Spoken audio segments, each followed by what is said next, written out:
নমস্কার বন্ধুরা, গঙ্গাসাগরের বনেদি রান্না ও পরিবেশ ইউটিউব চ্যানেলে আমি সবাইকে আমন্ত্রণ জানালাম। তো গরম পড়ে গেছে বন্ধুরা, সকলে সাবধানে থাকবেন এবং ভালো থাকার চেষ্টা করবেন। দেখুন, আজ আমি একটা একেবারে নতুন ধরনের, ইউনিক ধরনের বলা যায়, একটা ভিডিও নিয়ে হাজির হয়েছি। এই দেখুন, আমার বাড়ি যেহেতু গ্রামে আমাদের পুকুর রয়েছে, 3-4খানা পুকুর রয়েছে। পুকুর থেকে আজকে এই মৌরালা মাছগুলো ধরা হয়েছে। দেখুন, একদম বড় সাইজের মৌরালা মাছ। এরই সাথে ছোট সাইজের মানে মাঝারি সাইজেরও দু একটা রয়েছে। একেবারে জ্যান্ত মৌরালা মাছ কিছুটা নিয়ে আজ আমি হাজির হয়েছি। মাছ ধরাটাও আমি আপনাদের সাথে শেয়ার করেছি আর রান্নাটাও শেয়ার করব। তো এখন মাছে আমি ভালো করে মশলা মাখিয়ে নেব।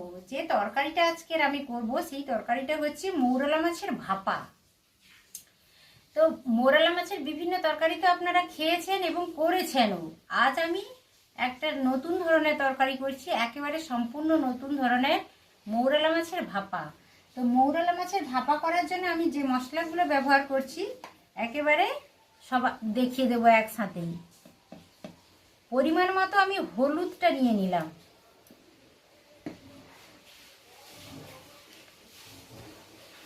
স্বাদ মতো লবণ নিয়ে নিলাম। পরে একবার দেখে নেব লবণটা ঠিক হয়েছে নাকি।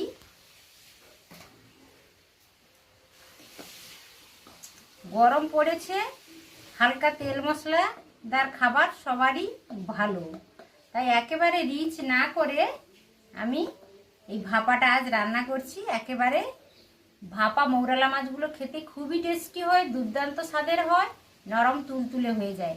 অল্প আমি গুঁড়ো লঙ্কা নিলাম,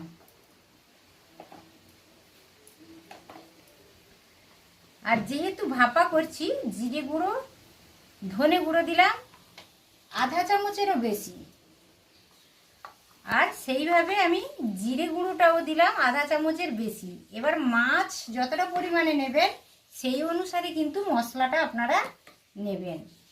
আর আমি প্রায় কাছাকাছি আধা চামচেরও একটু বেশি আমি আদা বাটা নিলাম। তো সব মশলা আমার দেওয়া হয়ে গেছে, গুঁড়ো মশলা। এবার দুটো বড় সাইজের পেঁয়াজ আমি গ্রেট করে নিয়েছি। এই দেখুন, পেঁয়াজটা দিয়ে দেবো এর সাথে।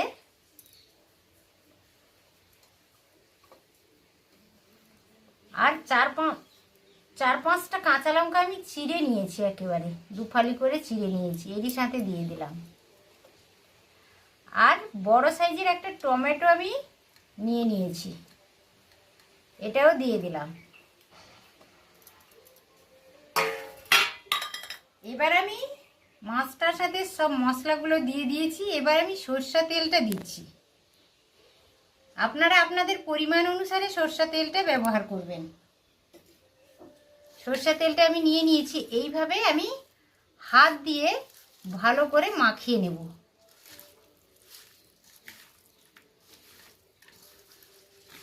টমেটো, কাঁচা লঙ্কা, গ্রেট করা পেঁয়াজ,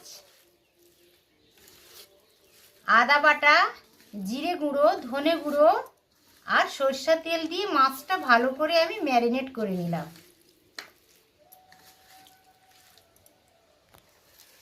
এই দেখুন, সমস্ত মশলা আমি মাখিয়ে ভালোভাবে রেডি করে নিয়েছি।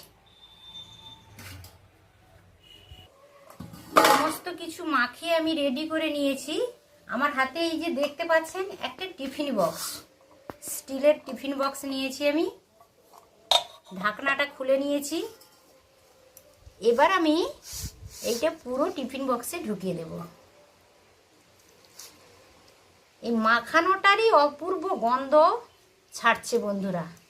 এইভাবে মাখিয়ে আপনারা মৌরালা মাছের ভাপা করে খাবেন, দুর্দান্ত স্বাদের হয়। একবার করে দেখুন না, কেমন লাগে আমাকে কমেন্ট করে জানাবেন। ভালো লাগলেও কমেন্ট করে জানাবেন, আর যদি কোনো কারণে খারাপও লাগে সেটাও কমেন্ট করে জানাবেন বন্ধুরা।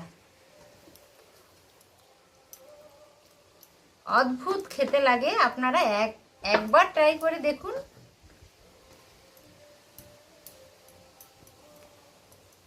সমস্ত আমি বক্সের মধ্যে ঢুকিয়ে দিলাম, টিফিন বক্সটার মধ্যে। আপনাদের কাছে যে কৌটো থাকবে নিয়ে নেবেন, স্টিলের অথবা সিলভারের হলেও অ্যালুমিনিয়ামের হলেও কোনো অসুবিধে নেই। এবার আমি হালকা করে অল্প তেল হাতে নিয়ে এইটা উপর থেকে একটু দিয়ে দিলাম। হয়ে গেছে। এবার আমি বক্সের ঢাকনাটা বন্ধ করে দিলাম।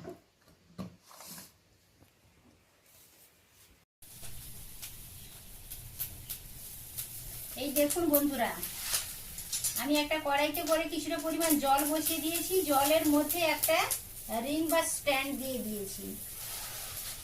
জলটা হালকা ফুটতেও শুরু করেছে। এবার আমি টিফিন বক্সটা ওরই মধ্যে বসিয়ে দেব, কিন্তু এটা আপনারা খেয়াল রাখবেন টিফিন বক্সের তলাটা যেন জলের মধ্যে ডুবে থাকে। এই দেখুন আমি বসিয়ে দিয়েছি। এইটা আপনারা একটু খেয়াল করে করবেন, টিফিন বক্সের টিফিন কৌটোর তলাটা যেন জলে লেগে থাকে, তাহলে ভেতরের রান্নাটা ভালোভাবে কুক হবে। আর এখন আমি ভালোভাবে কুক করার জন্য বাষ্পটা যাতে বেরিয়ে না যায় আমি একটা ঢাকনাও চাপিয়ে দিলাম।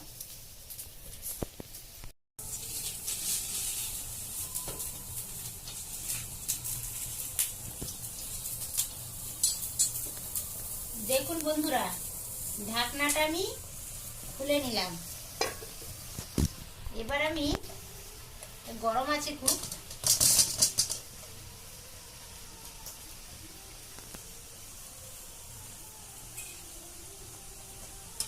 এইটা খুলে নেব। এই দেখুন কি দারুণ একটা স্মেল বেরোচ্ছে বন্ধুরা। ভাপা মাছ তো একটু সাদা সাদা লাগে, কিন্তু একটা অপূর্ব দুর্দান্ত গন্ধ বেরোচ্ছে ভাপা মাছের। প্রায় হয়ে গেছে, আর 2-3 মিনিট রাখবো, আর একটু জাল দেব, তারপর নামিয়ে নেব। ঢাকনাটাও চাপিয়ে দিলাম আবার। প্রায় মাছটা হয়ে গেছে।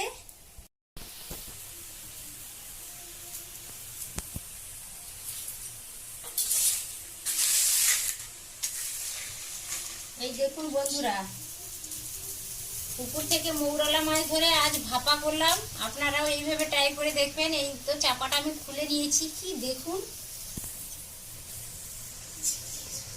এই দেখুন কি দুরন্ত দেখাচ্ছে। আমি 4টা কাঁচা লঙ্কা দিয়ে দিলাম।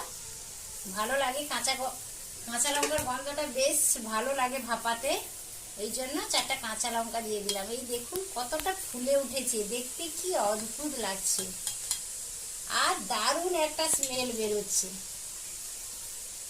ঢাকনাটা আমি চাপিয়ে দিলাম। এবার নামিয়ে নেব 2 মিনিট পরে।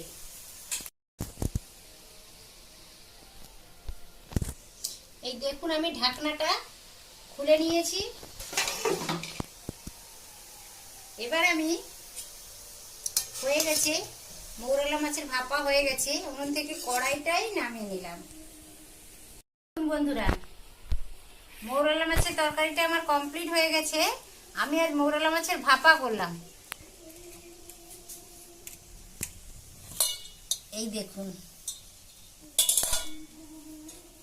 কতটা সুন্দর হয়েছে।